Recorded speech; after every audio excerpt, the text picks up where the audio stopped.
तो बच्चों अब हम लोग बात करेंगे रेड मसल्स और वाइट मसल्स की। तो जैसा कि आपको पता है हमारे बॉडी में दो तरीके की मसल्स पाई जाती हैं। कुछ मसल्स ऐसी होती हैं जो रेड कलर की दिखती हैं और कुछ जो होती हैं वो वाइट कलर की होती हैं। ठीक है, तो एक टेबल के जरिए अब हम ये समझने की कोशिश करेंगे कि इन रेड मसल्स में और वाइट मसल्स में क्या डिफरेंस होता है। तो ये एनसीईआरटी की टेबल है, आप सभी को बहुत ध्यान से देखनी है। ठीक है, तो सबसे पहले रेड मसल्स को ही क्या बोला गया यहाँ पे देखिए, स्लो मसल्स, क्योंकि इनका जो कॉन्ट्रैक्शन है वो कैसा होता है, स्लो होता है। जबकि व्हाइट मसल्स को हमने क्या बोला, फास्ट मसल्स, क्योंकि इनका जो कॉन्ट्रैक्शन है वो कैसा होगा, फास्ट होगा। ठीक है, तो सबसे पहले फर्स्ट पॉइंट है मायोग्लोबिन के बारे में। तो सबसे पहले आप ये समझिए कि मायोग्लोबिन क्या होता है। जैसे हम नॉर्मल सेल्स के अंदर बात करते हैं, हीमोग्लोबिन होता है जो कि ऑक्सीजन कैरिंग, हमारे पास एक प्रोटीन है ऑक्सीजन को ट्रांसपोर्ट करने वाली। उसी तरीके से बच्चों जब हम मसल की बात करते हैं तो मसल में जो हमारे पास मायोग्लोबिन है वो ऑक्सीजन को ट्रांसपोर्ट करता है। ठीक है, तो जो रेड मसल्स होती हैं उनके अंदर इस ऑक्सीजन ट्रांसपोर्टिंग प्रोटीन मायोग्लोबिन का अमाउंट ज़्यादा होता है and that is why it is what, red. ये क्या होती है, रेड होती है। जबकि अगर हम व्हाइट मसल्स की बात करेंगे तो यहाँ पे इसका जो अमाउंट है वो क्या होगा, कम होगा। उसकी वजह से ये कैसा हो जाएगा, पेल हो जाएगा, या हम कह सकते हैं कि लाइट कलर इसका हो जाएगा। ठीक है, तो यहाँ पे एक पॉइंट तो है कि मायोग्लोबिन यहाँ क्या होगा, ज्यादा होगा। यहाँ पे जो मायोग्लोबिन कंटेंट है वो क्या रहेगा, हाई रहेगा। जबकि यहाँ पे ये जो कंटेंट है ये क्या रहेगा, लेस रहेगा। ठीक है, दूसरा पॉइंट है सार्कोप्लाज्मिक रेटिकुलम के बारे में। तो आपको याद होगा जब मैंने आपको मसल पढ़ाया तो वहां पे मैंने आपको बताया कि हमारे मसल फाइबर के सार्कोप्लाज्म में सार्कोप्लाज्मिक रेटिकुलम पाया जाता है। और एक और चीज बच्चों मैंने आपको बताई थी कि जो सार्कोप्लाज्मिक रेटिकुलम है ये कैल्शियम का स्टोर हाउस होता है। मतलब इसके अंदर क्या रहता है, कैल्शियम स्टोर्ड रहता है। तो यहाँ पे अगर हम देखें जो रेड मसल फाइबर्स होते हैं उनमें सार्कोप्लाज्मिक रेटिकुलम लेस एक्सटेंसिव होता है, मतलब कम डेवलप पाया जाता है। जबकि व्हाइट मसल फाइबर्स में जो कि फास्ट कॉन्ट्रैक्ट कर रहे हैं वहां पे इसका जो डेवलपमेंट है वो ज़्यादा होता है, ये मोर एक्सटेंसिव पाया जाता है। ठीक है, तो यहाँ पे मोर एक्सटेंसिव है और रेड मसल फाइबर्स में क्या रहेगा, लेस एक्सटेंसिव रहेगा। इसी तरीके से थर्ड पॉइंट पे आपको बताया गया है ब्लड वेसल्स के बारे में।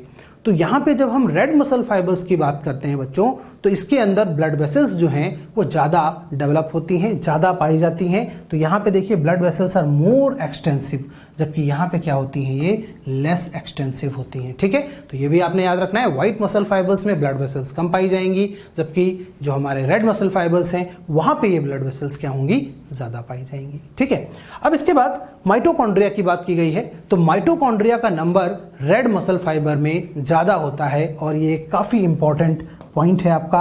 कई बार ये क्वेश्चंस में पूछा जाता है कि कौन से मसल फाइबर्स में माइटोकॉन्ड्रिया का नंबर ज़्यादा होगा। तो आपने याद रखना है यहाँ पे माइटोकॉन्ड्रिया जो हैं वो ज़्यादा होंगे, जबकि व्हाइट मसल फाइबर में माइटोकॉन्ड्रिया क्या होंगे, कम होंगे। ठीक है, तो ये हमने यहाँ पे कुछ डिफरेंसेस देखे।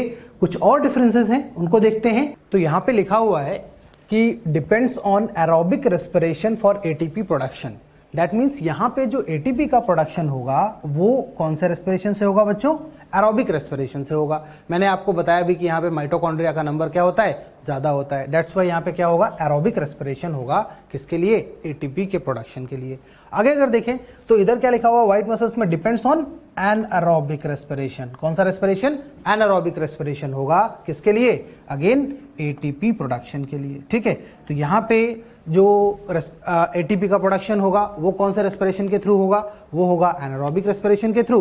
और रेड मसल्स की अगर हम बात करेंगे तो यहाँ पे एटीपी का प्रोडक्शन कैसे होगा, एरोबिक रेस्पिरेशन के थ्रू होता है। ठीक है, आगे अगर देखें तो लिखा है कि रेस्पॉन्स इज स्लो। तो जैसा कि मैंने आपको पहले ही बताया था कि जो रेड मसल फाइबर्स होते हैं उनको हम क्या बोलते हैं, स्लो मसल फाइबर्स। ठीक है, ऐसा इसीलिए बोला गया है क्योंकि यहाँ पे इनका जो रेस्पॉन्स है वो कैसा होता है बच्चों, स्लो होता है, मतलब बहुत ही धीरे कॉन्ट्रैक्ट करते हैं। जबकि यहाँ पे अगर हम देखें तो इनका जो रेस्पॉन्स है वो कैसा होगा, रैपिड होगा और शॉर्ट लैटेंट पीरियड होगा। दैट मीन्स क्या होगा, बहुत जल्दी ये कॉन्ट्रैक्ट करेंगे और फिर बहुत जल्दी क्या हो जाएंगे, रिलैक्स हो जाएंगे। राइट, तो इस वजह से इनको अपन क्या बोलते हैं, फास्ट मसल फाइबर्स। तो व्हाइट मसल फाइबर्स को क्या बोलेंगे, फास्ट मसल फाइबर्स, और रेड मसल फाइबर्स को इसीलिए क्या बोलेंगे अपन, स्लो मसल फाइबर्स बोलेंगे।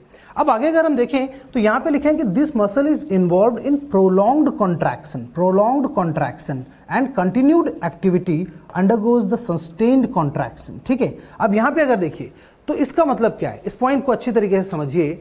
जो रेड मसल फाइबर्स होती हैं बच्चों, उनके अंदर जब कॉन्ट्रैक्शन होता है तो वो धीरे जरूर होता है बट वो लंबे समय तक क्या रहते हैं, कॉन्ट्रैक्टेड रहते हैं। ठीक है, इसीलिए लिखा है आगे क्या, सस्टेन्ड कंटिन्यूड एक्टिविटी यहां पे पाई जाएगी या सस्टेन्ड कॉन्ट्रैक्शन यहां पे देखा जाएगा। ठीक है, जबकि अगर अपन व्हाइट मसल फाइबर्स की बात करेंगे तो यहां पे हम देखेंगे कि ये they are not involved in prolonged and continued activity. यहां पे ना ही कोई प्रोलॉन्ग्ड कंट्रैक्शन होगा ना कंटिन्यूड एक्टिविटी देखी जाएगी। कारण ये है कि यहां पे जो कंट्रैक्शन होगा वो थोड़ी देर के लिए होगा और फिर उसके बाद क्या हो जाएगा, ये रिलैक्स कंडीशन में मसल्स आ जाएंगी। इसको एक और बहुत ही अच्छी तरीके से हम समझ सकते हैं, एक बहुत ही सुंदर एग्जाम्पल है।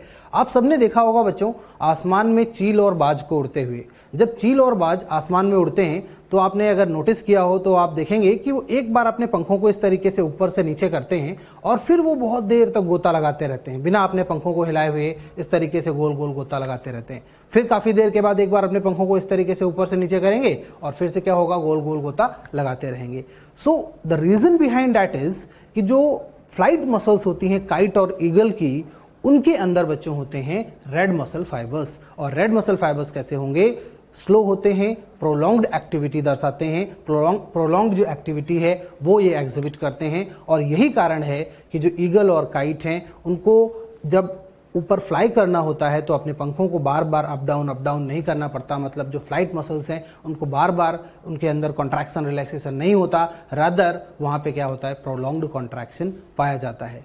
अब इसी को अगर हम व्हाइट मसल फाइबर्स के लिए देखें तो हम एग्जांपल ले सकते हैं छोटी बर्ड्स का।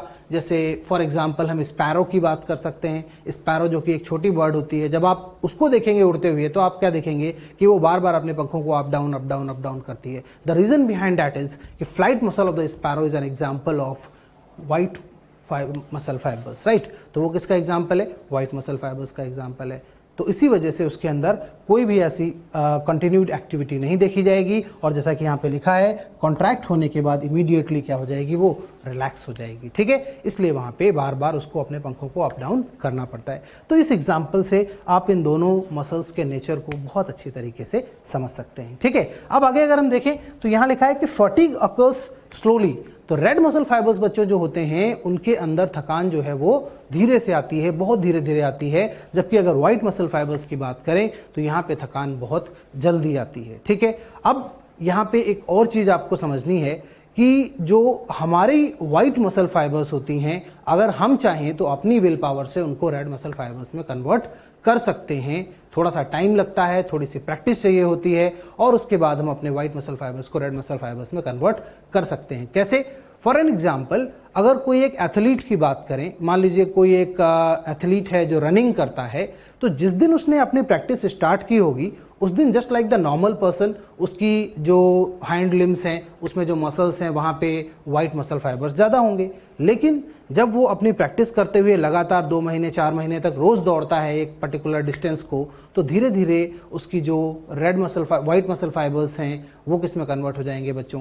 रेड मसल फाइबर्स में कन्वर्ट हो जाएंगे। तो डैट मीन्स कि अगर हम चाहें तो हम हमारी विल पावर से एक लंबे ड्यूरेशन तक अगर हम प्रैक्टिस करते हैं तो हम अपने वाइट मसल फाइबर्स को रेड मसल फाइबर्स में कन्वर्ट कर सकते हैं। ठीक है, तो ये सारी चीजें हमने इस white muscle fibre red muscle fibre के बारे में पढ़नी थी। ये एक एनसीईआरटी की टेबल है, बहुत अच्छी तरीके से सारे पॉइंट्स को आपने पढ़ना है और यही सब कुछ यहाँ पे रेड मसल फाइबर और व्हाइट मसल फाइबर में है।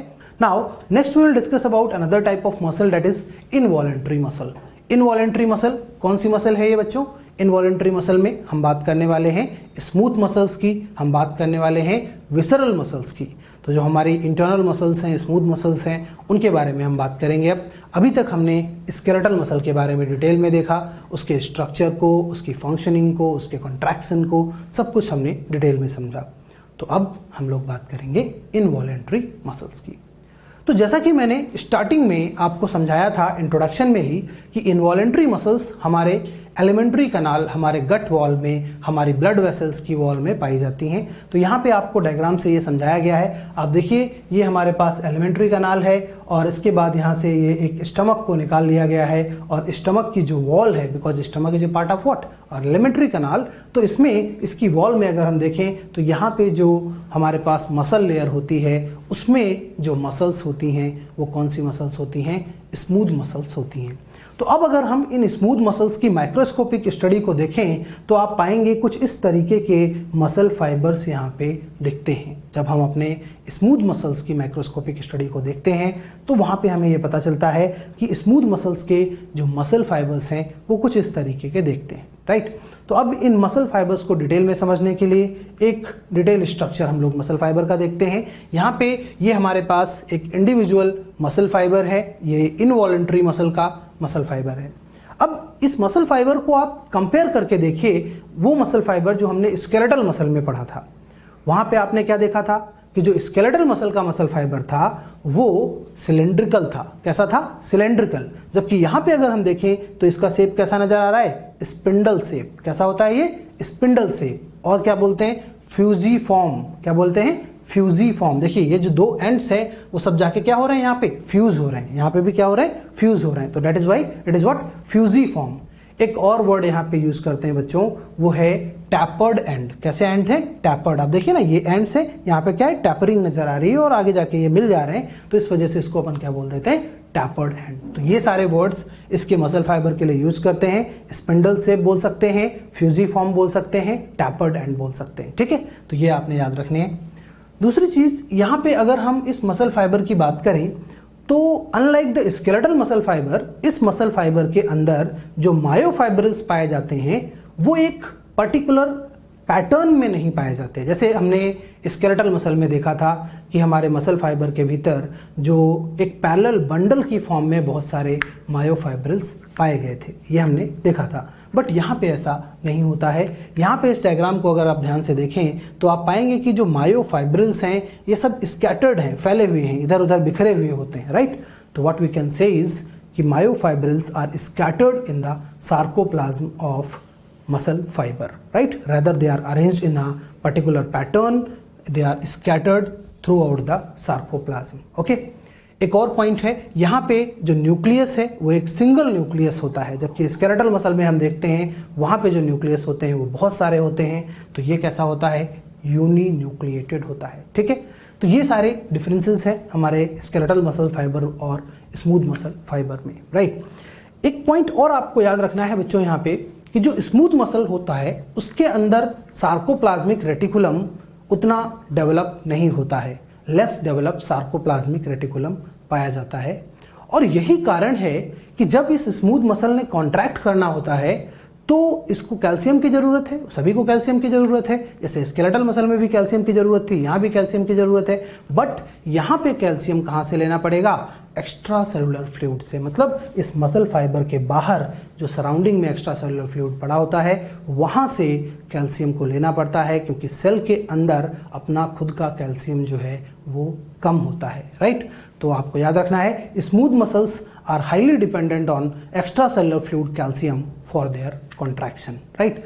तो यही सारी चीज़ें हमने स्मूथ मसल के बारे में पढ़नी है, वन बाय वन। अब देखते हैं यही सारी चीज़ें थ्योरी में आपको मिलेंगी। तो यहाँ पे सबसे पहले आपको बताया गया विसरल ऑर्गन्स में पाई जाने वाली मसल्स हैं, इसीलिए इनको हम क्या बोलते हैं? विसरल मसल्स भी कह सकते हैं, राइट। दूसरा, यहाँ पे स्ट्रेसन्स नहीं पाए जाते, इस मसल के ऊपर हमने देखा स्ट्रेसन्स नहीं पाए जाते, इसी वजह से इनको हमने क्या बोल दिया? Unstriated muscles. क्या बोलेंगे बच्चों?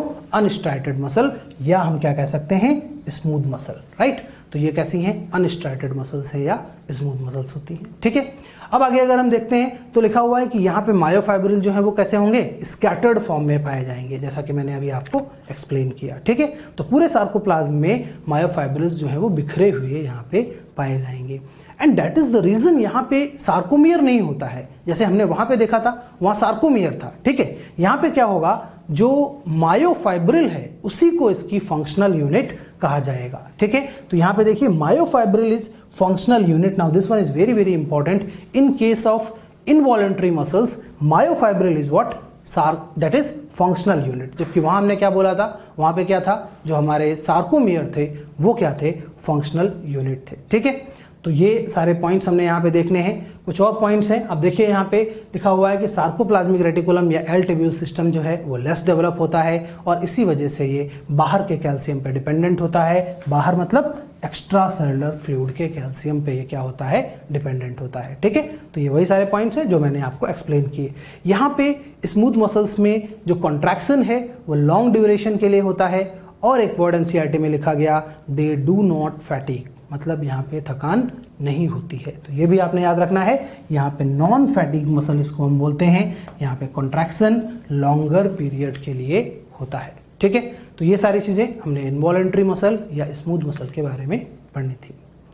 अब आते हैं बच्चों, हम थर्ड टाइप की मसल के बारे में बात करते हैं, that is cardiac muscle. Right, तो मैंने आपको बताया था cardiac muscle it is present where in the heart. कहाँ पाई जाएगी, हमारे हार्ट की जो वॉल है वहाँ पे पाई जाती है और पूरी बॉडी में ये केवल और केवल कहाँ पाई जाएगी, हमारे हार्ट की वॉल में, और नाम भी इसीलिए क्या है, कार्डियक वर्ड लिया गया। राइट, तो यहाँ पे अगर हम देखें तो ये कार्डियक मसल फाइबर का एक डायग्राम है एंड अब हम एक बार पहले कंपेयर कर लेते हैं कि जो हमारा स्केलेटल मसल फाइबर था और जो कार्डियक मसल फाइबर है उन दोनों मसल फाइबर्स के डायग्राम में क्या डिफरेंस है और क्या सिमिलरिटीज हैं। ठीक है, तो देखिए यहाँ भी स्ट्राइसेंस पाए जा रहे हैं, वहाँ भी क्या थे, स्ट्राइसेंस पाए जाते थे, लेकिन स्मूथ मसल फाइबर्स में स्ट्राइसेंस नहीं पाए गए थे। राइट, यहाँ पे अगर हम देखें तो एक डिफरेंस ये है कि ये जो मसल फाइबर है ये ब्रांच्ड है, नजर आ रहा है ना, ये ब्रांचिंग नजर आ रही है आपको, तो ये कैसा है, ब्रांच्ड है। जबकि अभी तक हमने दोनों जो मसल फाइबर्स पढ़े, स्केलेटल और involuntary muscle fibre,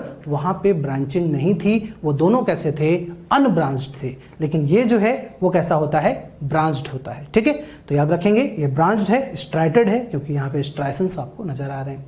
now the most important thing is this part, ये जो ब्लैक कलर का आपको यहाँ पे नजर आ रहा है, ये जो ब्लैक कलर की यहाँ पे बाउंड्रीज नजर आ रही हैं, these are what, intercalated disc. क्या बोलेंगे, इंटरकलेटेड डिस्क। ठीक है, ये जो इंटरकलेटेड डिस्क है इसी को लिखा गया this is junction between two adjacent cell. Now what does it mean कि ये जो इंटरकलेटेड डिस्क है it is acting as a boundary and it will separate these muscle fibers into two parts। like यहाँ पे अगर हमारे पास ये junction आ गया, that means ये जो इतना पार्ट है, this complete part, ये एक इंडिविजुअल सेल की तरह काम करेगा और ऊपर वाला ये जो पार्ट है ये एक अलग सेल की तरह काम करेगा। ठीक है, इसीलिए लिखा गया it is junction between two adjacent sales. मतलब इस मसल फाइबर को बीच में अगर इस तरीके की एक बाउंड्री आ जाएगी तो ये सब इंडिविजुअल सेल्स की तरह काम करने लगेंगे। And that is the reason कि आपको देखने में यहां लग रहा है कि बहुत सारे न्यूक्लियस हैं। देखिए ये बहुत सारे न्यूक्लियस दिख रहे हैं, स्टिल अगर हम देखें तो क्या लिखते हैं, cardiac muscles are uninucleated. कैसी होती हैं, यूनी न्यूक्लिएटेड। क्यों, क्योंकि देखिए इस पर्टिकुलर पार्ट में जो ये एक पर्टिकुलर सेल है इसमें कितना न्यूक्लियस है, एक सिंगल न्यूक्लियस है, इस वजह से हम इसको क्या बोलेंगे, it is what, uninucleated. Right, now ये जो इंटरकलेटेड डिस्क है, ये जो ब्लैक कलर का बैंड आपको नजर आ रहा है, ये इंटरकलेटेड डिस्क बनी किस चीज की होती है, सो it is nothing but the infolding of sarcolemma.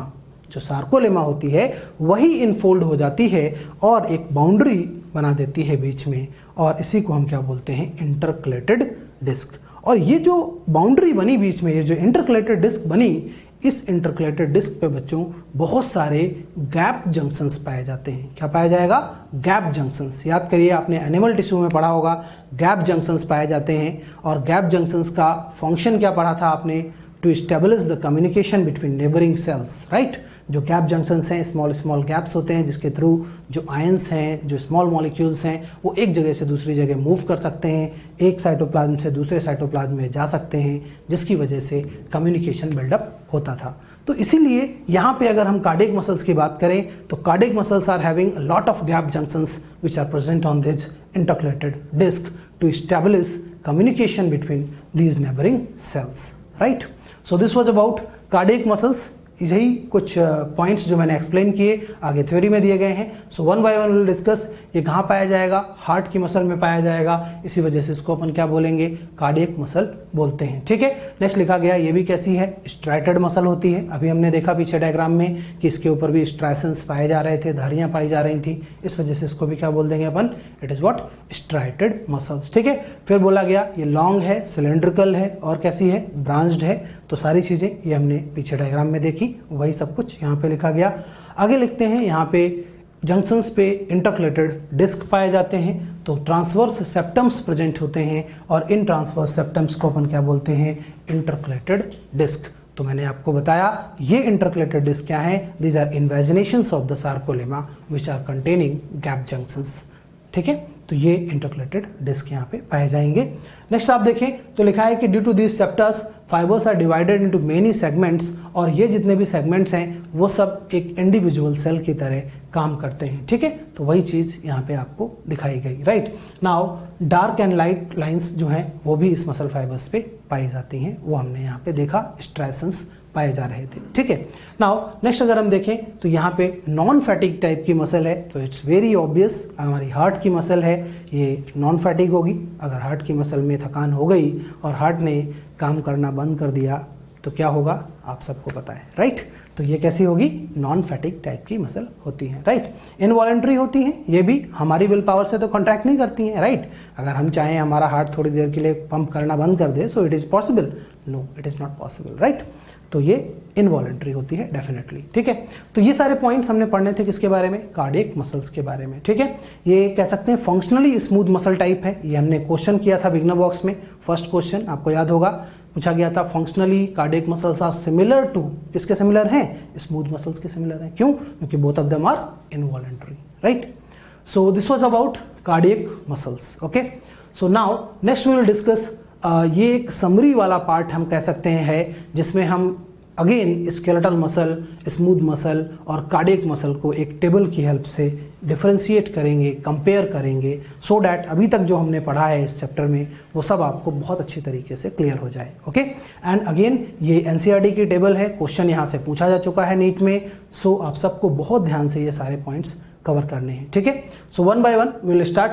First one is what, striated muscle, second one is non-striated muscle, and third one is what, cardiac muscle. Okay, so these are the diagrams of these muscle fibers and most of the points are clear directly from the diagram. Okay, you just see the diagram and you'll get the answer. See, this one is what, this is skeletal muscle fiber. अब देखिए क्या लिखा है, cylindrical structure दिख रहा है ना, cylindrical है, सो इट इज व्हाट, सिलेंड्रिकल। यहाँ क्या है, स्पिंडल शेप स्ट्रक्चर आपको नजर आ रहा है, तो वही लिखा हुआ है spindle shape. Again this is what, cylindrical. बहुत क्लियर है, बहुत सिंपल है ये डायग्राम, देखिए और सारी चीजें आपको मिल जाएंगी। यहाँ देखिए अनब्रांच्ड, तो क्लियर है, यहाँ कोई ब्रांचिंग आपको नजर नहीं आ रही है, यहाँ भी कोई ब्रांचिंग नजर नहीं आ रही है। ब्रांच्ड कौन सी है, कार्डियक मसल, तो यहाँ क्या लिखा हुआ है, ब्रांच्ड होता है। ठीक है, इसी तरीके से मल्टी न्यूक्लिएटेड, अब आप देखिए इस जगह पे अगर आप देखेंगे तो क्या है, बहुत सारे न्यूक्लियस यहाँ पे पाए जा रहे हैं, इसी वजह से इसको क्या बोला, मल्टी न्यूक्लिएटेड। यहाँ पे क्या है, एक सिंगल न्यूक्लियस, एक मसल फाइबर में एक सिंगल न्यूक्लियस। यहाँ भी अगर देखें तो एक पार्ट में क्या है, एक सिंगल न्यूक्लियस, तो ये दोनों कैसे हो जाएंगे हमारे पास, यूनी न्यूक्लिएटेड हो जाएंगे। ठीक है, फिर आगे देखें, light and dark band present, obvious सी बात है, दिख रहा है यहाँ पे light band, dark band, light band, dark band, यहाँ भी दिख रहे हैं आपको light and dark band. But क्या यहाँ पे कोई स्ट्राइसेंस नजर आ रहे हैं, क्या यहाँ पे कोई बैंड्स नजर आ रहे हैं, नहीं, तो इसीलिए यहाँ क्या लिखा है, दीज आर एब्सेंट। तो लाइट एंड डार्क बैंड यहाँ क्या होते हैं, एब्सेंट होते हैं। ठीक है, तो ये तो कुछ ऐसे पॉइंट्स थे जो केवल आप डायग्राम को देख के सीधे सीधे यहाँ से कर सकते हैं। ठीक है, कुछ और डिटेल पॉइंट्स हैं, उनको भी हम लोग देखते हैं। स्ट्राइटेड मसल्स में इंटरकलेटेड डिस्क नहीं पाई जाती, तो ऑब्वियस सी बात है, आप देखिए यहाँ पे, क्या यहाँ पे कोई इंटरकलेटेड डिस्क नजर आ रही है, क्या यहाँ कोई इंटरकलेटेड डिस्क नजर आ रही है, नहीं। Intercalated disc they are present only and only in the cardiac muscles. Right, तो ये वाला पॉइंट भी आपका हो जाएगा। इंटरकलेटेड डिस्क केवल और केवल कहाँ प्रेजेंट होती हैं, कार्डियक मसल्स पे। यहाँ क्या है, एब्सेंट होती हैं, और यहाँ भी अगर देखें तो क्या होंगी, एब्सेंट हो जाएंगी। ठीक है, इसी तरीके से अब आते हैं कंट्रोलिंग पे। तो स्केलेटल मसल्स जो हैं उनको कंट्रोल किया जाता है सेंट्रल नर्वस सिस्टम से, सीएनएस से कंट्रोल करते हैं। ठीक है, और ये किससे कंट्रोल होती हैं, ऑटोनॉमिक नर्वस सिस्टम से। जो स्मूथ मसल्स हैं, हमारी जो विसरल मसल्स हैं, जो हमारे गट की मसल्स हैं, वो सब किससे कवर होंगी, हमारे ऑटोनॉमिक नर्वस सिस्टम से। सिंपैथेटिक, पैरासिम्पैथेटिक नर्वस सिस्टम से कंट्रोल होती हैं। लेकिन जब हम कार्डियक की बात करते हैं, यहाँ बहुत सारे बच्चे कंफ्यूज होते हैं, इसको बहुत ध्यान से समझिए। यहाँ लिखा है controlled by both CNS as well as ANS. मतलब सेंट्रल नर्वस सिस्टम से भी और ऑटोनॉमिक नर्वस सिस्टम से भी। एक छोटे से एग्जांपल से समझिए, आपने जब नर्वस सिस्टम पढ़ा तो वहाँ पे आपको बताया जाता है कि medulla oblongata which is part of our hind brain, right. तो हमारे हाइंड ब्रेन में जो मेडुला ऑब्लांगाटा है उसके पास कार्डियक सेंटर्स होते हैं। आपने अगर नहीं पढ़ा है तो आगे आप पढ़ेंगे। कार्डियक सेंटर्स होते हैं हमारे मेडुला ऑब्लांगाटा के पास, जो कि हमारे जो हार्ट है उसको रेगुलेट करने का काम करते हैं, उसकी एक्टिविटी को रेगुलेट करने का काम करते हैं। तो this is how CNS is involve in controlling of the heart. And ANS that means sympathetic and parasympathetic, ये आप सबने पढ़ा होगा। सिंपैथेटिक जो है वो क्या करता है, हार्ट बीट को बढ़ाता है। पैरासिम्पैथेटिक क्या करता है, हार्ट बीट को घटाता है। So what we can conclude is कि यहाँ पे सीएनएस और एएनएस दोनों ही इन्वॉल्व होते हैं in the controlling of heart, right. So ये आपने अच्छे तरीके से याद रखना है, ठीक है। फिर यहाँ पे देखें तो यहाँ कह रहे हैं ब्लड सप्लाई अबंडेंट होती है, यहाँ पे भी रिच ब्लड सप्लाई होती है, यहाँ पे कम ब्लड सप्लाई कंपैरेटिवली पाई जाती है। तो ये सिंपली आपको याद रखना है, ठीक है। फैटिग की बात करें तो we have already discussed it. यहाँ पे बहुत जल्दी थकान होती है। स्केलेटल मसल्स, हमारे लिम्स की मसल्स, हमारे हाथ पैरों की मसल्स, हम थोड़ी दूर भागते हैं, थोड़ी दूर चलते हैं, हमारे हाथ पैरों में थकान आ जाती है। लेकिन क्या कभी आपने सुना हमारी इंटेस्टाइन में थकान आ गई? Is it possible? No, right. तो जो हमारी जो स्मूथ मसल्स होती हैं उनमें थकान नहीं आती, ठीक है। Don't get fatigue, never fatigue. Cardiac मैंने आपको बताया, यहाँ थकान आएगी तो क्या होगा, परमानेंट गेम खत्म, राइट। तो यहाँ क्या होगा, never fatigue condition, okay. So these are some NCERT points and very very important points. Again I am saying question यहाँ से पूछा जा चुका है, so be careful each and every. बहुत ईजी लग रहा है बट डोंट टेक इस लाइक बहुत इसको थोड़ा सा अपने ध्यान से पढ़ना है, ठीक है। बहुत इसको नॉर्मली नहीं लेना है, ठीक है। So this was about conclusion all the different type of muscles. So we have completed all the type of muscles and their functioning, all that part. Now we'll come to the disorder part, right? तो अब हम लोग बात करते हैं disorders की. यहाँ पे सबसे पहले हमारे पास जो disorder है वो है मस्थीनिया ग्रेविस. ओके, मस्थीनिया ग्रेविस एक ऑटो इम्यून डिसऑर्डर है. पहला क्वेश्चन तो यहाँ से यही बनता है, कौन सा ऑटो इम्यून डिसऑर्डर है? Myasthenia gravis. Okay, autoimmune disorder क्या होता है बच्चों?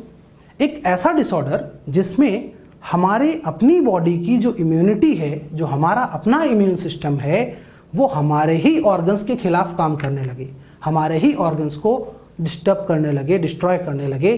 तो ऐसी डिजीजेस को अपन क्या बोलेंगे? Auto immune. मतलब अपनी इम्यूनिटी खुद अपने खिलाफ काम करने लगी तो उसको अपन क्या बोलेंगे? Autoimmune disorder. ठीक है, तो myasthenia gravis is example of autoimmune disorder. ठीक है, अब देखिए कि इस डिसऑर्डर में होता क्या है. जब मैंने आपको न्यूरोमस्कुलर जंक्शन पढ़ाया, आपको याद है मैंने आपको न्यूरोमस्कुलर जंक्शन पढ़ाया, मैंने बताया एक मोटर न्यूरॉन होता है, एक मसल फाइबर होता है, दोनों के बीच में जंक्शन बनता है और उसको क्या बोलते हैं अपन? Neuromuscular junction. यहाँ पे मैंने आपको ये भी बताया था कि जो न्यूरोमस्कुलर जंक्शन है उसके न्यूरॉन के एंड वाले पार्ट पे अगर हम देखें तो यहाँ पे क्या होते हैं? बहुत सारे सिनेप्टिक बल्ब होते हैं और इन सिनेप्टिक वेसिकल्स में यहाँ पे न्यूरोट्रांसमीटर्स भरे होते हैं. कौन सा न्यूरोट्रांसमीटर था? याद करिए, एसिटाइल कोलिन. ठीक है, तो वो जो एसिटाइल कोलिन था वो यहाँ से रिलीज होके बाहर आ रहा था और ये जो एसिटाइल कोलिन है उसके लिए यहाँ पे क्या होता था? रिसेप्टर. ये जो मसल फाइबर की सार्कोलेमा थी उसके ऊपर क्या पाया गया था बच्चों? रिसेप्टर पाया गया था और वो अपने रिसेप्टर पे जाके बाइंड करता था और एक्शन पोटेंशियल जनरेट हो जाता था. यही हमने पढ़ा था. अब यहाँ पे प्रॉब्लम कहाँ है?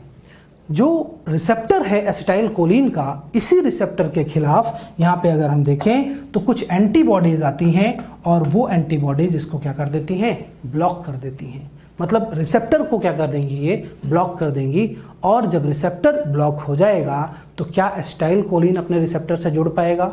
नहीं जुड़ पाएगा. और जब एसिटाइल कोलिन अपने रिसेप्टर से जुड़ नहीं पाएगा बच्चों, तो फिर आगे मसल कॉन्ट्रैक्शन में प्रॉब्लम होगी, जिसकी वजह से फैटिग कंडीशंस आ सकती हैं, वीकनिंग हो सकती है, even sometimes it may lead to paralysis as well. Right, तो ये जो पूरा डिसऑर्डर है, इस पूरे डिसऑर्डर को हम क्या बोलते हैं? Myasthenia gravis, which is autoimmune disorder. क्यों बोला? क्योंकि अपनी ही बॉडी की एंटीबॉडी अपने ही रिसेप्टर के खिलाफ यहाँ पे काम कर रही है. ठीक है, so this was about myasthenia gravis. Now next one is a genetic disorder और इसको हम कहते हैं मस्कुलर डिस्ट्रॉफी. क्या बोलते हैं? Muscular dystrophy.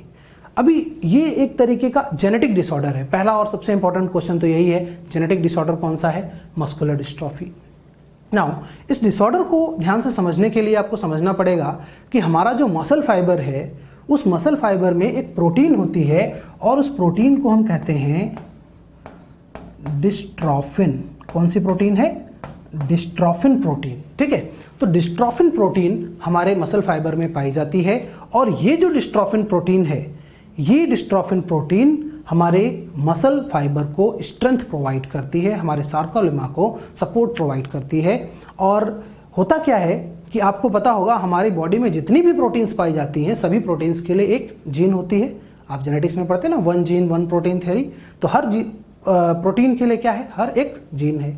अब इस डिजीज में क्या होगा बच्चों कि इस डिस्ट्रोफिन प्रोटीन को बनाने वाली जो जीन है, जो कि लॉन्गेस्ट जीन होती है हमारे बॉडी की, आप पढ़ेंगे जेनेटिक्स में, तो वो जो जीन है वो नॉन फंक्शनल हो गई। ठीक है, तो डिस्ट्रोफिन प्रोटीन का फॉर्मेशन नहीं हो रहा है।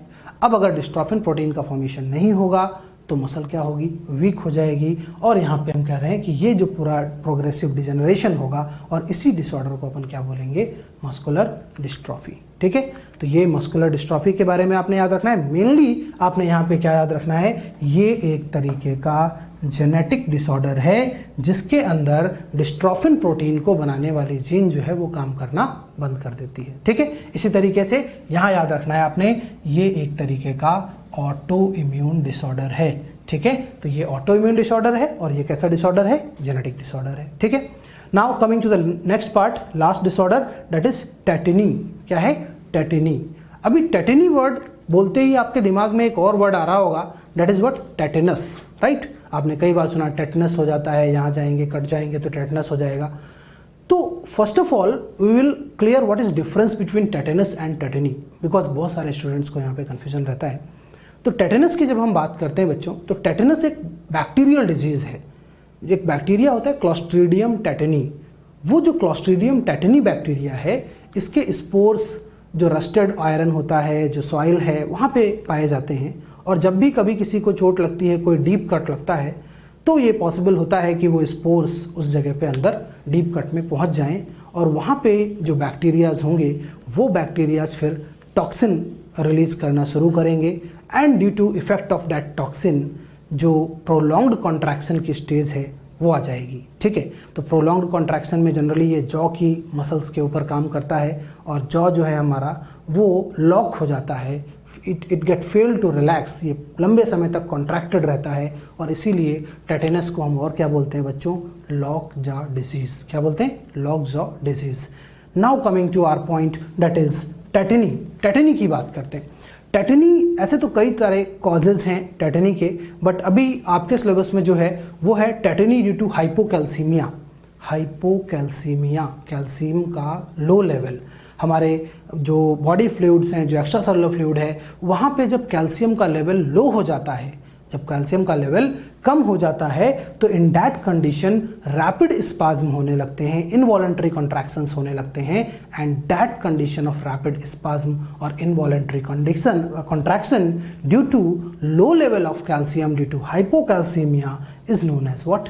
Is known as tetany. Right, तो ये आपको समझ में आया। जो टेटनस है वो क्लोस्ट्रीडियम टेटनी बैक्टीरियल डिजीज है। ये हाइपोकैल्सीमिया से होने वाली डिजीज है जिसमें रैपिड स्पाज्म या हम कह सकते हैं वाइल्ड स्पाज्म होते हैं, इनवॉलंटरी कॉन्ट्रैक्शंस होने लगते हैं due to low level of calcium in the body fluid और एक्स्ट्रा सेलुलर फ्लूइड। ठीक है, इस टेटनी में जनरली क्या होता है, जो हैंड्स होते हैं वो इस तरीके से हैंड में और फीट में जनरली ये काम करता है, इफेक्ट करता है उसके ऊपर। समटाइम्स ये हमारे विसरल ऑर्गन्स लाइक हमारे लैरिंग्स के ऊपर भी इफेक्ट करता है और उस टाइम पे फिर अगर लैरिंग्स को इफेक्ट करेगा तो ब्रीदिंग में भी प्रॉब्लम हो सकती है। So this is all about this disorder tetany. Right, तो I hope now it will be clear कि what is difference between tetanus and tetany. Okay, so this was all about this chapter that we have to discuss here. So हमने muscle के बारे में पढ़ा, muscle के functioning के बारे में, उसके कॉन्ट्रैक्शन के बारे में, टाइप ऑफ मसल्स हमने डिस्कस किए, हमने डिसऑर्डर्स को डिस्कस किया. तो आई होप अब आपको ये सारी चीज़ें जो हैं वो अच्छी तरीके से समझ में आ गई होंगी. एक बार आप एनसीईआरटी को और अच्छे से पढ़िए. ऑल्दो मैंने सारे पॉइंट्स एनसीईआरटी के इधर कवर किए हैं, फिर भी एक बार आप एनसीईआरटी को अच्छी तरीके से पढ़िए.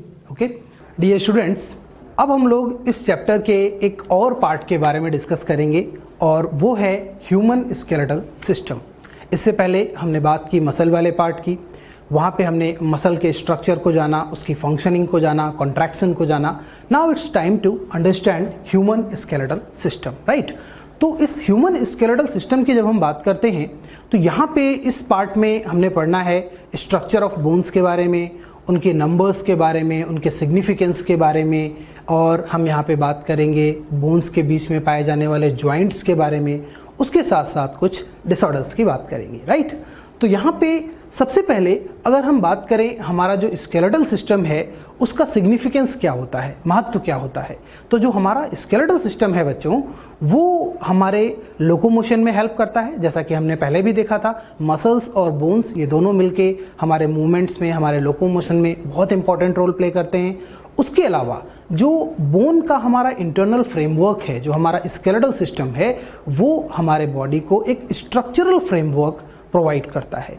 इसके साथ साथ ये हमारे जो इंटरनल ऑर्गन्स होते हैं उन इंटरनल ऑर्गन्स की प्रोटेक्शन भी करता है, right. So these are the basic significance of our human skeletal system.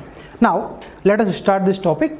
तो इसमें first of all we will discuss about skeletal. Now skeletal के दो पार्ट्स हैं, हम इसको दो पार्ट्स में डिवाइड कर सकते हैं।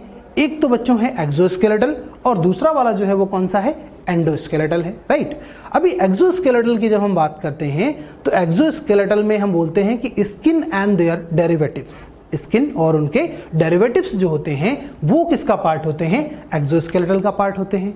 अब इसमें अगर हम देखें तो यहाँ पे हमारे पास जैसे फॉर एग्जांपल हमारे हेयर्स हो गए, हमारे नेल्स हो गए, these are part of what, और एक्सोस्केलेटल, ये हमारे एक्सोस्केलेटल का पार्ट है। अभी यहाँ पे आपने याद रखना है कि जो एक्सोस्केलेटल होता है उसकी ओरिजिन कैसी होती है, उसकी ओरिजिन होती है एक्टोडर्मल। कैसी ओरिजिन होगी बच्चों, एक्टोडर्मल, और वो कैसा होगा, नॉन लिविंग होगा। कैसा होगा, नॉन लिविंग। तो ये दो पॉइंट आपने याद रखने, एक्टोडर्मल होगी ओरिजिन और वो होगा कैसा, नॉन लिविंग होगा। क्यों, क्योंकि ये स्किन का डेरिवेटिव है, स्किन का डेरिवेटिव है, उसमें एपिडर्मिस वाले पार्ट से ये ओरिजिनेट होता है और एपिडर्मिस की भी ओरिजिन कैसी होती है बच्चों, एक्टोडर्मल होती है, राइट। तो ये तो बात हुई एक्सोस्केलेटल की।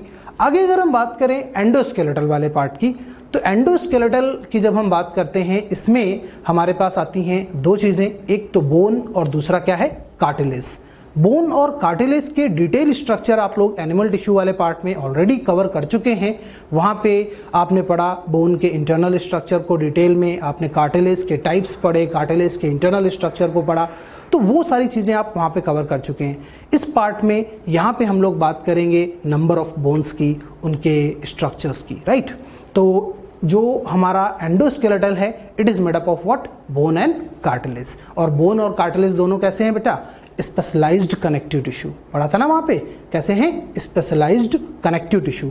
और एक चीज़ और आपने पढ़ी कि कनेक्टिव टिश्यू की जो ओरिजिन है वो कैसी होती है बच्चे, मेसोडर्मल होती है। इसीलिए यहाँ पे भी हमने क्या लिखा, एंडोस्केलेटल की ओरिजिन क्या होगी, मेसोडर्मल होगी। याद रहेगा आपको, कनेक्टिव टिश्यू कौन है, बोन और कार्टिलेज है, उसकी भी ओरिजिन कैसी है, मेसोडर्मल है, ठीक है। तो यहाँ पे हमने क्या लिख दिया, एंडोस्केलेटल की ओरिजिन कैसी रहेगी बच्चों, मेसोडर्मल, और ये कैसे होंगे, लिविंग होंगे। तो इतनी सी चीज़ यहाँ पे याद रखेंगे। आगे अगर हम देखें तो जैसा कि मैंने आपको बताया कि जो हमारा एक्सोस्केलेटल है वो डेवलप कहाँ से होता है, एपिडर्मिस से डेवलप होता है। एपिडर्मिस हमारे स्किन का जो आउटर पार्ट है वहाँ से ये क्या होता है, डेवलप होते हैं, ठीक है। कुछ एग्जांपल्स और ले लेते हैं यहाँ पे, जैसे फॉर एग्जांपल हमने नेल्स की बात कर ली, राइट। तो हमारे जो नेल्स है दीज आर एक्सोस्केलेटल, राइट। उसके अलावा जो हॉर्न्स होते हैं, लाइक अगर हम बात करें जो हमारे रूमिनेंट्स होते हैं, जो लाइक बफेलो है, काऊ है, उसकी जो सींगें होती हैं उनको क्या बोलेंगे अपन, हॉर्न्स बोलेंगे। हूफ्स की अगर बात करें तो आप देख सकते हैं यहाँ पे डायग्राम में, this one is what, hoof, right. जो रूमिनेंट्स होते हैं, जो गाय है, भैंस है, उसके जो पैर होते हैं वहाँ पे अगर हम फूड पे देखें तो इस तरीके का एक हार्ड स्ट्रक्चर होता है and that one is known as what, hoof, right. तो हूफ है। या बर्ड्स के केस में अगर हम फीदर्स की बात करें, राइट, तो feathers are also example of what, exoskeletal, right. And some other part like scales. Scales आपने पढ़े, फिशेस के अंदर स्केल्स पाए जाते हैं, उनकी आउटर सरफेस पे स्केल्स पाए जाते हैं। या रेप्टाइल्स के अंदर हम देखें तो वहाँ भी हम क्या देखते हैं, स्केल्स पाए जाते हैं। बर्ड्स के जो हाइंड लिम्स होते हैं वहाँ पे भी क्या होते हैं, कुछ कुछ स्केल्स पाए जाते हैं। तो वो स्केल्स भी किसका पार्ट होते हैं बच्चों, एक्सोस्केलेटल का पार्ट होते हैं, ठीक है। इसके अलावा क्लॉज क्या होते हैं, claws are like curved nails, we can say they are curved nails, जो कि हमारे रेप्टाइल्स के अंदर हम देखते हैं वहाँ पे पाए जाते हैं, राइट। तो या बर्ड्स के अंदर भी होते हैं। तो ये जो क्लॉज हैं, स्केल्स हैं, फीदर्स हैं, हूप्स हैं, हॉर्न्स हैं, नेल्स हैं, this all are example of what, exoskeletal, ठीक है। नाउ अब आगे इस चैप्टर में हमने डिटेल में बात किसकी करनी है, एंडोस्केलेटल की, और एंडोस्केलेटल में भी बच्चों हम किसके बारे में पढ़ेंगे, बोन वाले पार्ट के बारे में पढ़ेंगे। This was about exoskeletal. Now next is as we can discuss here कि जो हमारा एंडोस्केलेटल है, जो ह्यूमन स्केलेटल सिस्टम है, इसमें 206 बोन्स हैं प्लस क्या है, कुछ कार्टिलेजेस पाए जाते हैं। आपने डिफरेंट कार्टिलेजेस के बारे में पढ़ा था, हाइलाइन कार्टिलेज है, इलास्टिन कार्टिलेज है, राइट, बहुत सारे कार्टिलेज आपने पढ़े, फाइब्रस कार्टिलेज है। तो ये सारे कार्टिलेजेस आपने एनिमल टिश्यू में कवर कर रखे हैं। यहाँ पे हम लोग बात करेंगे स्पेसिफिकली बोन्स की, ठीक है। तो 206 बोन्स, एक अडल्ट ह्यूमन बीइंग में अगर हम देखें तो कितनी बोन्स होती हैं, टोटल 206 बोन्स होती हैं। तो इस ह्यूमन स्केलेटल सिस्टम को हम दो पार्ट में डिवाइड कर सकते हैं। First one is axial skeletal and another one is appendicular skeletal. अभी आप देखिए यहाँ पे जो टोटल बोन्स हैं वो मैंने आपको बोला एडल्ट में कितनी हैं, 206 बोन्स। कितनी बोन्स हैं, 206 बोन्स। और इन 206 बोन्स को कैसे डिवाइड किया गया है, एक्सियल स्केलेटल में जो नंबर ऑफ बोन्स हैं वो कितनी हैं, 80 बोन्स। और यहाँ पे अगर हम देखें अपेंडिकुलर स्केलेटल में कितनी है, 126 बोन्स होती हैं, ठीक है। अब यहाँ पे क्वेश्चन ये है कि एक्सियल स्केलेटल होता क्या है। अगर हम एक्सियल स्केलेटल की बात करें तो हमारी बॉडी की मेन एक्सिस पे जो बोन्स पाई जाती हैं वो मिलके क्या बनाती हैं बच्चों, एक्सियल स्केलेटल बनाती हैं। जैसे फॉर एग्जांपल हमारा हेड है, हमारा नेक है, हमारा ट्रंक हो गया, इन सब की जो बोन्स होती हैं ये सब मिलके क्या बनाएंगी, हमारा एक्सियल स्केलेटल बनाएंगी। अब इसमें अगर हम देखें तो ये 80 बोन्स जो हैं वो किस तरीके से डिस्ट्रीब्यूटेड होती हैं वो भी हम यहाँ समझ सकते हैं। आप देखिए सबसे पहले क्या है, स्कल स्केलेटन। स्कल स्केलेटन मतलब जो हमारे हेड रीजन की बोन्स होती हैं, जिसमें हमारी क्रेनियल बोन्स हैं, हमारी फेसियल बोन्स हैं, हाइवाइड है, ईयर ऑसिकल्स हैं, these are what, skull skeleton. और इनका नंबर कितना है, 29। कितना नंबर होगा, 29, ठीक है। इसके अलावा वर्टिब्रल कॉलम है। वर्टिब्रल कॉलम का मतलब क्या होता है, हमारा बैकबोन, जो हम कॉमन लैंग्वेज में बोलते हैं ना, हमारा बैकबोन है, that is what, our vertebral column, right. अभी वर्टिब्रल कॉलम के बारे में आपने पढ़ा होगा लोअर क्लासेस में कि ये बहुत टाइनी छोटी छोटी बोन्स होती हैं, रिंग लाइक, उनसे मिलके पूरा एक कॉलम बनता है and that is known as what, vertebral column.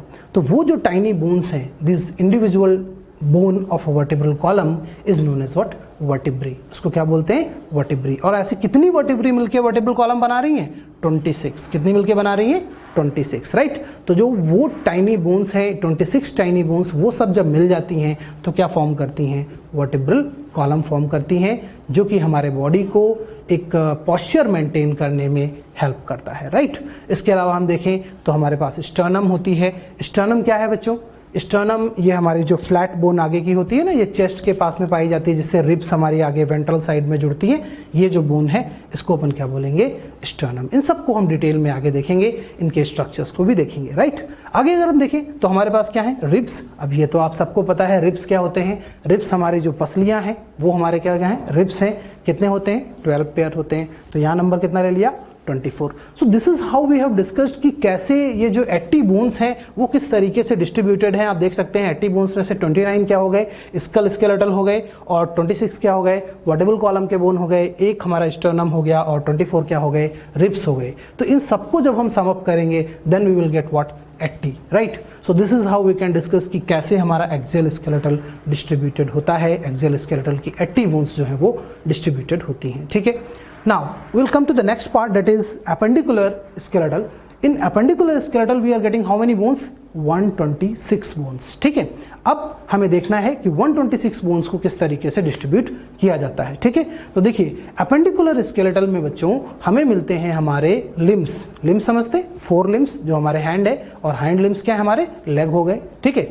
तो ये जो हमारे लिम्स हैं they are part of what, appendicular skeletal, right. हमारे हाथ पैरों की जो बोन्स होती हैं वो किस में आती हैं, एपेंडिकुलर स्केलेटल में आती हैं। अपार्ट फ्रॉम दैट हमारे जो गर्डल्स हैं, एक और टर्म यहाँ पे आता है गर्डल्स। तो गर्डल्स जो हैं वो कुछ स्पेशलाइज्ड बोन्स हैं जो कि अटैचमेंट प्रोवाइड करती हैं हमारे लिम्स को, उनको हम क्या बोलेंगे, गर्डल्स बोलेंगे, ठीक है। तो गर्डल्स की बोन्स और हमारे लिम्स की बोन्स मिलके क्या बनाती हैं, एपेंडिकुलर स्केलेटन।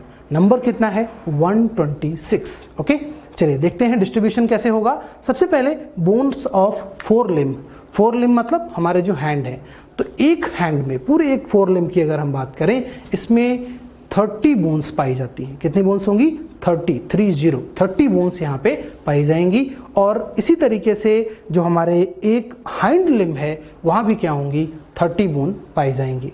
ऑब्वियसली उनका शेप अलग होगा, उनके नेम अलग होंगे, बट नंबर दोनों जगह सेम है। फोर लिम्ब में भी 30 बोन है, हाइंड लिम्ब में भी कितनी है, 30 बोन्स है। अब चूंकि हमारे पास दो फोर लिम्ब है तो 30 इंटू 2 हो गया। सिमिलरली दो हाइंड लिम्ब है तो 30 इंटू 2 हो गया। सो दिस इज हाउ, ये तो 60 120 बोन्स हो गए। नाउ रिमेनिंग जो 6 बोन्स हैं वो बनाते हैं गर्डल्स। अभी गर्डल्स को भी दो पार्ट में डिवाइड करते हैं। एक तो है पेक्टोरल गर्डल, वो गर्डल बोन्स जो हमारे फोर लिम्ब को अटैचमेंट प्रोवाइड करते हैं उनको हम क्या बोलेंगे, पेक्टोरल गर्डल्स, राइट। तो फोर लिम्ब मतलब जो हमारे ये शोल्डर में जो बोन्स होती हैं उनको अपन क्या बोल सकते हैं, पेक्टोरल गर्डल बोल सकते हैं। तो पेक्टोरल गर्डल में टोटल कितनी है, 2 into 2 that is what 4, right. तो 2 एक तरफ और 2 दूसरी तरफ, 2 from in the left side and 2 in the right side, right. तो इस तरीके से अगर हम देखें तो ये पेक्टोरल गर्डल हमारे पास होता है। सिमिलरली पेल्विक गर्डल है जो हमारे हाइंड लिम्ब की बोन्स को अटैचमेंट प्रोवाइड करता है। हमारे हिप रीजन की जो बोन्स होती हैं वो किसके अंदर आते हैं, पेल्विक गर्डल के अंदर, और इनका नंबर कितना है, 2। सो दिस इज हाउ, अगर हम इन सबको सम अप करेंगे then we will get total number how much, 126, right. Because 60 in the fore limbs, 60 in the hind limbs, 4 in the pectoral girdle and 2 in the pelvic girdle. Total number is how much, 126। बच्चों इस part में numbers जो हैं, ये bones के जो numbers हैं they are very very important. आपसे डायरेक्टली क्वेश्चन पूछा जाता है, how many bones are present in the axial skeletal, how many bones are present in the appendicular skeletal. So you have to be very careful while writing these numbers, learning these numbers, because directly आपको question आगे मिलेंगे यहाँ से। Okay, so now we will discuss one by one each of them, like जैसे scale skeletal है तो अभी हम किसकी बात करेंगे आगे, स्केल स्केलेटल की। तो स्केल स्केलेटन की जब हम बात करते हैं तो इसमें हमारे पास, जैसा कि मैंने आपको बताया, 29 बोन्स होती हैं, ठीक है। अब हमने ये देखना है कि ये जो 29 बोन्स हैं इनको फर्दर कैसे डिवाइड किया गया। पीछे वाली स्लाइड में हमने देखा एक बेसिक ओवरव्यू क्या है 206 बोन्स का। अब हमने वन बाय वन इनको डिटेल में देखना है, ठीक है। तो सबसे पहले स्केल स्केलेटल। स्केल स्केलेटल की जब हम बात करें तो इसको हम दो पार्ट्स में डिवाइड कर सकते हैं।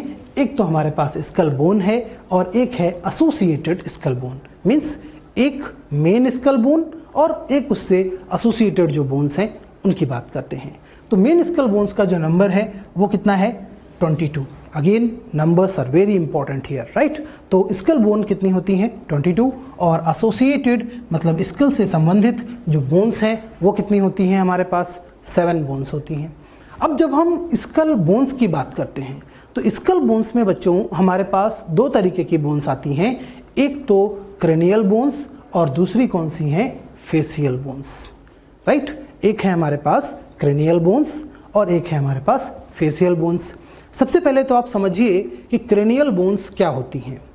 जो हमारा ब्रेन है, इस ब्रेन के ऊपर यहाँ पे जब आप टच करते हैं, अपने हेड को टच करते हैं, तो यहाँ पे आपको हेयर्स के नीचे एक हार्ड स्ट्रक्चर, एक हार्ड सरफेस फील होती है, and that hard surface is known as what, cranium. उसको क्या बोलेंगे, क्रेनियम। क्रेनियम या ब्रेन बॉक्स, राइट। ब्रेन का बॉक्स, क्यों, क्योंकि इसके अंदर हमारे पास क्या है, ब्रेन प्रेजेंट है, राइट। इसीलिए हमने इसको क्या बोला, ब्रेन बॉक्स, ठीक है। तो ब्रेन बॉक्स या क्रेनियम में जो बोन्स पाई जाती हैं उनको क्या बोला जाता है बच्चों, क्रेनियल बोन्स। क्या बोला जाएगा, क्रेनियल बोन्स। दैट मीन्स हम ये कह सकते हैं कि जो हमारे ब्रेन के ऊपर एक हार्ड केस पाया जा रहा है वो हार्ड केस 8 क्रेनियल बोन्स से मिलके बना हुआ है, ठीक है।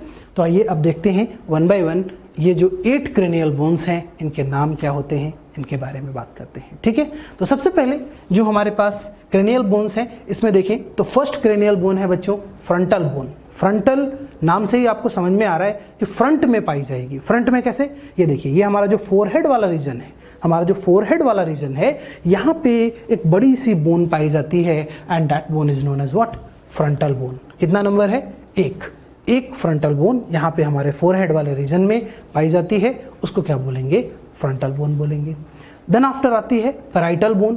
पैराइटल की अगर हम बात करें तो पैराइटल बच्चों ये फ्रंटल के ऊपर वाली जो बोन है जो हमारे क्रेनियम का रूफ बना रही है, जो ये जो रूफ है ना हमारे क्रेनियम का, ये बना रही है, उसके साथ साथ कुछ लैटरल पार्ट भी बना रही है। तो ये जो बोन्स होती हैं ऊपर की तरफ, इनको हम क्या बोलते हैं, पैराइटल बोन। अभी पैराइटल बोन का नंबर 2 है। अभी एक तो लेफ्ट साइड में पैराइटल बोन है और एक कहाँ है, राइट साइड में है। तो ये यहाँ पे हमारे पास क्या हो गई, दो पैराइटल बोन क्या बनाएंगी, roof and half lateral part of the cranium, right? Then after there is another bone like temporal bone. Temporal की जब हम बात करते हैं तो टेम्पोरल जो बोन है ये हमारे टेम्पल एरिया पे होती है, मतलब जो हमारे ईयर के ऊपर वाला एरिया है, ये वाला एरिया देखिए, दिस वन ईयर के ऊपर वाला एरिया, इस एरिया पे जो बोन्स पाई जाती हैं इनको हम क्या बोलते हैं, टेम्पोरल। एक लेफ्ट साइड में अगेन और एक कहाँ होगी, राइट साइड में। तो इस तरीके से दो टेम्पोरल बोन यहाँ पे पाई जाएंगी, ठीक है। तो दो पैराइटल हो गई, दो क्या हो गई, temporal. Now occipital bone, occipital bone हमारे बैक में पाई जाती है। हमारे स्कल की अगर हम देखें तो बिल्कुल हम कहते हैं फ्लोर ऑफ द क्रेनियम, क्या बोलते हैं, फ्लोर ऑफ द क्रेनियम। मतलब जो ये वाला पार्ट है, दिस पार्ट, यहाँ पे हमारे पास जो बोन होती है, एक बड़ी सी बोन होती है, and that bone is known as what, occipital bone. उसको क्या बोलेंगे बच्चों, ऑसिपिटल बोन बोलेंगे। और अगेन याद रखिए इसका नंबर क्या है, 1, एक सिंगल पीछे की तरफ, इसको क्या बोलेंगे, ऑसिपिटल बोन, ठीक है। तो ये हमारे पास आ जाएगी ऑसिपिटल बोन, ठीक है। अब इसके बाद ये तो बाहर की बोन्स हो गई, आगे की तरफ फ्रंटल, यहाँ पे पैराइटल, नीचे कान के ऊपर कौन सी, टेम्पोरल, और पीछे की तरफ कौन सी हो गई, ऑसिपिटल हो गई। अब अगर हम देखें तो यहाँ पे हमारे पास दो इंटरनल बोन्स होती हैं इस क्रेनियम में, दो अंदर की तरफ, भीतर की तरफ पाई जाने वाली बोन्स होती हैं, और उनमें से एक बोन है इथमॉइड बोन और एक बोन है स्फिनोइड बोन, ठीक है। एक कौन सी है, इथमॉइड बोन, और दूसरी कौन सी है, स्फिनोइड। ये दोनों इर्रेगुलर बोन्स होती हैं, काफ़ी कॉम्प्लिकेटेड इनका स्ट्रक्चर होता है, अंदर की तरफ पाई जाती हैं। जब आप बाहर से देखते हैं तो आपको दिखाई नहीं पड़ेंगी, जब आप अंदर से देखेंगे तो आपको दिखाई पड़ेंगी। But you don't worry, we have animation, very outstanding animation, उससे आपको ये सारी चीज़ें क्रिस्टल क्लियर हो जाएंगी, राइट। तो हम आगे देखेंगे, बट अभी यहाँ पे देखें तो इथमॉइड बोन एक सिंगल बोन है, स्फिनोइड बोन ये भी एक सिंगल बोन है। ये दोनों इंटरनल बोन्स हैं जो कि क्रेनियल रीजन में पाई जाएंगी। अब आगे अगर हम देखें तो यहाँ पे जो स्फिनोइड है, now this one is very important, यहाँ से कई सारे क्वेश्चंस आपके लिए बनते हैं। सबसे पहले स्फिनोइड को हम बोलते हैं बच्चों कीस्टोन बोन, क्या बोलते हैं, कीस्टोन। अब हम इसको कीस्टोन बोन क्यों बोलते हैं, बिकॉज ये एक ऐसी बोन है जो कि सभी क्रेनियल बोन से जुड़ी होती है। जितनी भी हमारी क्रेनियल बोन्स हैं उन सभी को टच करती है ये बोन स्फिनोइड, इसीलिए हम इसको क्या बोलते हैं, कीस्टोन बोन। याद रखिए ये सारे पॉइंट्स। इसके बाद दूसरा है बटरफ्लाई शेप। ये जो बोन है ये कैसी होती है, बटरफ्लाई शेप की होती है। जब आप इस बोन को मान लीजिए हम अपने क्रेनियम से निकाल के बाहर अगर हम रखें टेबल पे, और आप जब देखेंगे तो आपको ऐसा दिखेगा कि एक बटरफ्लाई की तरह है, मींस एक ऐसी बटरफ्लाई जिसने अपने विंग्स को एक्सटेंड कर रखा है, ऐसी एक बटरफ्लाई शेप की बोन आपको नजर आएगी। And that is why we are saying sphenoid का शेप कैसा होता है, बटरफ्लाई शेप होता है, right. And then after this is very very important point, sella turcica. जब हम स्फिनोइड की बात करते हैं बच्चों तो स्फिनोइड बोन में एक कैविटी पाई जाती है, और ये जो कैविटी होती है, this cavity is known as what, sella turcica. इस कैविटी को हम क्या बोलेंगे, सेला टर्सिका, ठीक है। एक स्फिनोइड बोन के अंदर एक कैविटी है, एक डिप्रेशन है, उसको हम बोल रहे हैं sella turcica. And why this sella turcica is very important, because इस सेला टर्सिका में एक ग्लैंड पाई जाती है, and that gland is known as what, pituitary gland. आप सब ने नाम सुना होगा, लोअर क्लासेस में भी आप पढ़ते हैं। पिट्यूटरी ग्लैंड जो होती है वो, उसके लिए ये जो सेला टर्सिका है, इट इज एक्टिंग लाइक एक स्टोर हाउस की तरह काम करता है, जिसके अंदर हमारी पिट्यूटरी ग्लैंड पाई जाती है। And this is one of the favourite question of examiner कि सेला टर्सिका जो है वो कौन सी बोन के अंदर होती है। Answer will be sphenoid bone. और सेला टर्सिका में कौन सी ग्लैंड पाई जाती है, answer will be pituitary gland. Always remember कौन सी ग्लैंड है, पिट्यूटरी ग्लैंड, राइट। तो ये कुछ चीजें थी जो आपको स्फिनोइड बोन के बारे में जाननी थी। सो this was about 8 cranial bones. Now facial bones की बात करते हैं। फेशियल बोन्स जो हमारे फेस को बनाने में हेल्प करते हैं। अब हम सबका चेहरा अलग अलग होता है, लेकिन स्टिल सबके अंदर जो नंबर ऑफ बोन्स हैं वो कितनी है, फिक्स है, राइट। कितनी है, 14। ऑलवेज रिमेंबर सभी के फेस में जो फेशियल बोन्स हैं उनका नंबर कितना रहेगा, 14 रहेगा। अब इसमें अगर हम देखें तो यहाँ पे सबसे पहले आती है मैक्सिला बोन। मैक्सिला बोन जो है इसके बारे में आपने डाइजेस्टिव सिस्टम में भी पढ़ा होगा कि जो हमारा अपर जॉ होता है, अपर जॉ, ये जो अपर जॉ के टीथ हैं वो जिस बोन में एम्बेडेड होते हैं उसको हम क्या बोलते हैं, मैक्सिला। क्या बोलेंगे, मैक्सिला, राइट। तो मैक्सिला ये वाली जो हमारी बोन है जिसमें हमारे अपर जॉ के जो टीथ हैं वो एम्बेडेड हैं बोनी सॉकेट्स में, वो जो बोनी सॉकेट्स हैं वो किस बोन में प्रेजेंट हैं, मैक्सिला बोन में प्रेजेंट हैं। और इसी के साथ एक और चीज याद रखिए बच्चों कि जो मैक्सिला बोन है this is one which connect with all the facial bones. जितनी भी हमारी फेशियल बोन्स हैं उन सबको टच करती है कौन सी बोन, मैक्सिला बोन, राइट। तो ये भी आपने याद रखना है, maxilla connects with all the facial bones, right, all the facial bones, okay. Then after अगर हम देखें तो यहाँ पे हमारे पास पैलेटाइन बोन है। अगेन इसके बारे में भी आपने डाइजेस्टिव सिस्टम में जरूर पढ़ा होगा। पैलेटाइन बोन आपने जब डाइजेस्टिव सिस्टम में पढ़ा, पैलेट याद आया कुछ, पैलेट पढ़ा था आपने, hard palate, soft palate, buccal cavity के रूप पे पाया जाता है। तो वहाँ पे आपको बताया गया होगा कि जो हमारे पास पैलेट है उस पैलेट में जो हार्ड पैलेट है वहाँ पे पैलेटाइन बोन और मैक्सिला बोन से मिलके बना होता है। अभी भी आप देख सकते हैं जैसे अपनी टंग को अगर आप ऊपर की तरफ टच करें तो आपको एक हार्ड सरफेस फील होगा। बक्कल कैविटी के ऊपर की तरफ जब टच करेंगे तो वहाँ पे आपको एक हार्ड सरफेस फील होगा and that hard surface is nothing but palate, and that palate is made up of what, palatine bone, right, palatine plus maxilla. So here palatine bones, two palatine bones are there, one from the left side and one from the right side, दोनों मिलके क्या बनाते हैं, पूरा hard palate का formation करते हैं, right. इसके अलावा अगर हम देखें zygomatic, now this one is very very important. Zygomatic जो बोन है इसको मोलार बोन या चीक बोन भी कहा जाता है। ये चीक बोन इसलिए बोलते हैं कि ये जो हमारे प्रोमिनेंट्स हैं, ये जो हमारे चीक के प्रोमिनेंट्स हैं ना, यहाँ पे अगर आप टच करेंगे तो आपको एक हार्ड स्ट्रक्चर फील होगा and that hard bone is zygomatic bone. तो कौन सी बोन है ये, जाइगोमैटिक बोन है, मोलार बोन, चीक बोन बोलते हैं इसको। दो हैं again, right side and left side, ठीक है। इसके बाद अगर हम देखें nasal bone, nasal bone again it is very very important. Nasal as name suggest ये कहाँ पाई जाएगी, हमारे नोज में पाई जाएगी। तो नोज में अगर हम देखें तो हमारे आगे की तरफ जो टिप ऑफ नोज है यहाँ पे अगर आप टच करेंगे तो ये आपको फ्लेक्सिबल फील होगा, प्लायबल फील होगा, राइट। और आपने क्या पढ़ा था, कार्टिलेज कैसा होता है, प्लायबल होता है, लेकिन बोन कैसी होती है, रिजिड होती है। तो आगे की तरफ ये जो टिप ऑफ नोज है यहाँ पे आपने एक कार्टिलेज पढ़ा था एनिमल टिश्यू में, कौन सा वाला था बताइए, यहाँ पे क्या होगा, इलास्टिक कार्टिलेज, यस, कौन सा होगा, इलास्टिक कार्टिलेज। आपने पढ़ा ना, टिप ऑफ नोज और ईयर पिन्ना, यहाँ पे कौन सा कार्टिलेज है, इलास्टिक कार्टिलेज, ठीक है। बट अगर इसी नोज में हम पीछे की तरफ देखें, पीछे की तरफ यहाँ पे अगर टच करें तो विल फील हार्ड स्ट्रक्चर, एक हार्ड स्ट्रक्चर यहाँ पे आपको नजर आता है। और ये जो हार्ड स्ट्रक्चर यहाँ पे है this is just because of this nasal bone. कौन सी बोन, नेजल बोन। तो आई होप अब आपको समझ में आ गया होगा नेजल बोन कहाँ प्रेजेंट है। ये जो हमारे नोज का पीछे वाला पार्ट है जहाँ पे आपको ये हार्ड स्ट्रक्चर फील हो रहा है, this one is what, nasal bone. Again दो होती हैं, लेफ्ट एंड राइट, ठीक है। तो ये नेजल बोन्स यहाँ पे हमारे पास आ गई। लैक्रिमल बोन, लैक्रिमल बोन के बारे में सबसे पहले तो आप ये याद रखिए कि this is smallest facial bone. Remember, smallest facial bone. हमारे जितने भी फेशियल रीजन की बोन्स हैं उन सब में सबसे छोटी बोन जो होती है वो कौन सी होती है, लैक्रिमल बोन होती है। अब मैं आपको इसका पोजीशन बताता हूँ। जो हमारा आई ऑर्बिट है जिसके अंदर हमारा आई बॉल रखा हुआ है उसके अंदर अगर हम देखें तो इस जगह पे जहाँ पे ये हमारे पास यहाँ पे है ना, इस कॉर्नर वाले पॉइंट पे, इस जगह पे क्या होता है, हमारे पास लैक्रिमल बोन होती है। आगे हम एनिमेशन से और देखेंगे तो और क्लियर होगा लैक्रिमल बोन का लोकेशन। अभी आप समझिए जो आई ऑर्बिट है उसकी इनर साइड में अगर हम देखेंगे तो वहाँ पे कॉर्नर में पाई जाएगी lacrimal bone, smallest bone of the facial region. इसके साथ साथ एक चीज़ और आप यहाँ पे याद कर सकते हैं कि जो लैक्रिमल बोन है इसके अंदर भी बच्चों एक छोटा सा डिप्रेशन पाया जाता है, एक छोटा सा हम कह सकते हैं टाइनी गड्ढा सा पाया जाता है जिसके अंदर एक लैक्रिमल ग्लैंड पाई जाती है। जैसे हमने बताया ना आपको पीछे, स्फेनॉइड में एक डिप्रेशन है जिसको सेला टर्सिका बोला, उसी तरीके से लैक्रिमल बोन में भी एक छोटा सा डिप्रेशन होता है और उसको हम बोलते हैं लैक्रिमल फोसा। क्या बोलेंगे, लैक्रिमल फोसा। लैक्रिमल बोन में जो डिप्रेशन है उसे क्या बोला, लैक्रिमल फोसा। और उस लैक्रिमल फोसा में एक ग्लैंड पाई जाती है and that gland is known as what, lacrimal gland. और उसी में भरे होते हैं क्या, टीयर्स। टीयर्स होते हैं ना, तो वो टीयर्स जो हैं वो कहाँ पाए जाएंगे, लैक्रिमल ग्लैंड में। और लैक्रिमल ग्लैंड कहाँ पाई जाएगी, लैक्रिमल फोसा में। लैक्रिमल फोसा कहाँ प्रेजेंट है बच्चों, लैक्रिमल बोन में, ठीक है। तो ये सारी चीजें आपने लैक्रिमल के बारे में याद रखने।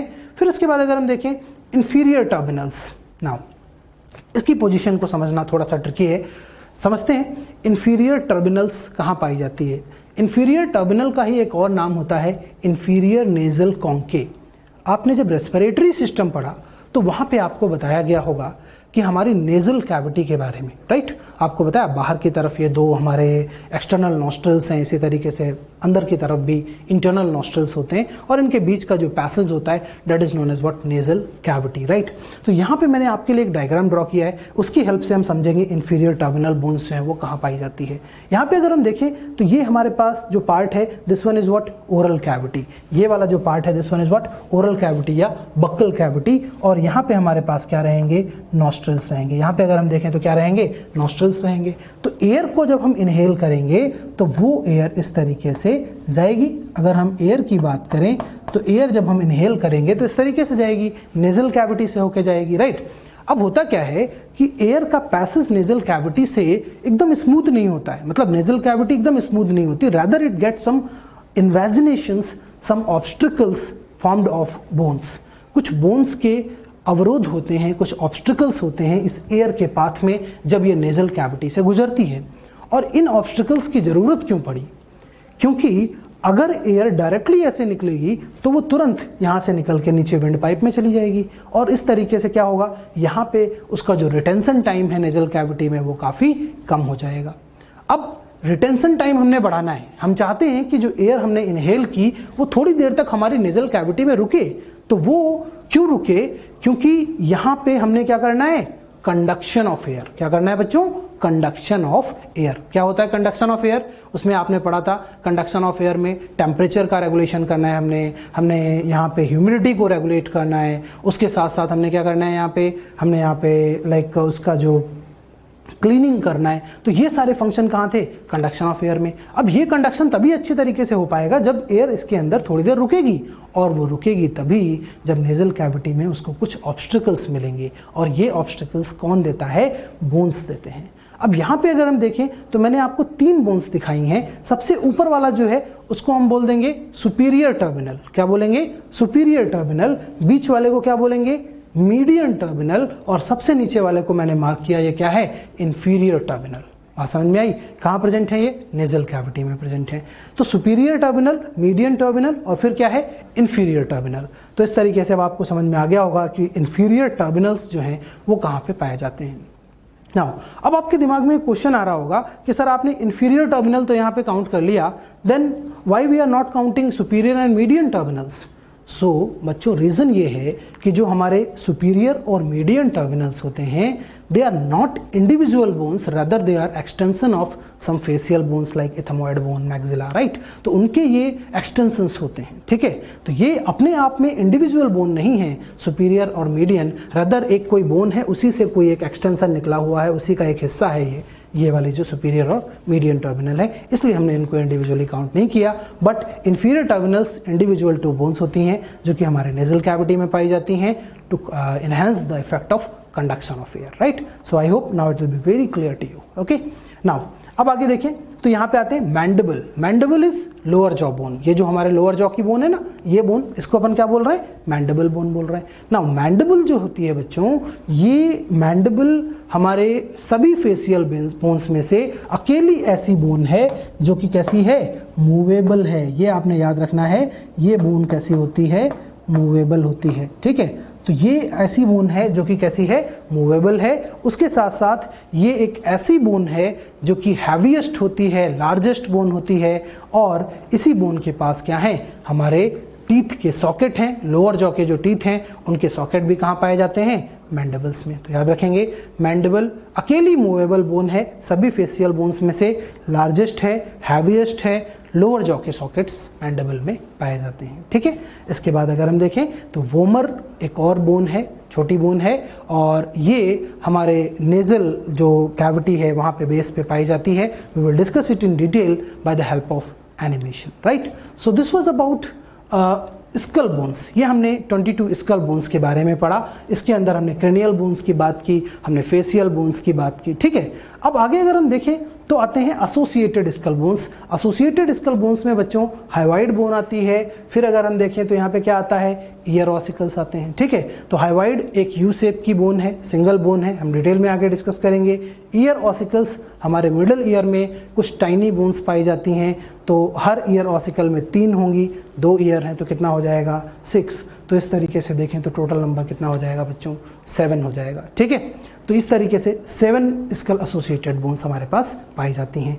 अब देखिए हम इस एनिमेशन से देखते हैं, they are very very beautiful animations, right. तो इसमें हम देखें, यहाँ पे हम इन एनिमेशंस की हेल्प से बहुत अच्छी तरीके से समझ सकते हैं। यहाँ पे ये जो हमारे पास बोन है, येलो कलर की bone, this one is what, frontal bone. और इसके साथ साथ ये जो ब्लू कलर की आपको बोन नजर आ रही है ना, this one is what, parietal bone. Identify करने की कोशिश करिए, अभी मैंने आपको बताया ये हमारे पास कौन सी है, पैराइटल बोन। और ये पीछे की तरफ जो बोन है, जो ग्रीन कलर का स्ट्रक्चर यहाँ पे आपको दिख रहा है, this one is what, occipital bone. ये कौन सी बोन है, ऑसिपिटल बोन है। ठीक है, तो यहाँ पे ये आपको कौन सी दिख रही है, फ्रंटल। ये कौन सी है, ऑसिपिटल बोन आपको नजर आ रही है, राइट। इसके अलावा अगर हम देखें तो यहाँ पे अंदर की तरफ आप जब देखेंगे तो यहाँ कुछ पिंक कलर का स्ट्रक्चर आपको नजर आ रहा है, और ये जो पिंक कलर का स्ट्रक्चर है, यही है वो स्फेनॉइड बोन, जिसको हमने बोला था बटरफ्लाई से बोन या कीस्टोन बोन। ठीक है, तो आप इस तरीके से देख सकते हैं यहाँ पे ये जो इंटरनल बोन है, ये हमारे पास स्फेनॉइड बोन है। इस डायग्राम में एक और बोन आपको दिखेगी। यहाँ पे अगर आप देखें तो इस एनिमेशन में इस पिंक कलर के आगे कुछ रेड कलर का स्ट्रक्चर भी आपको नजर आ रहा है,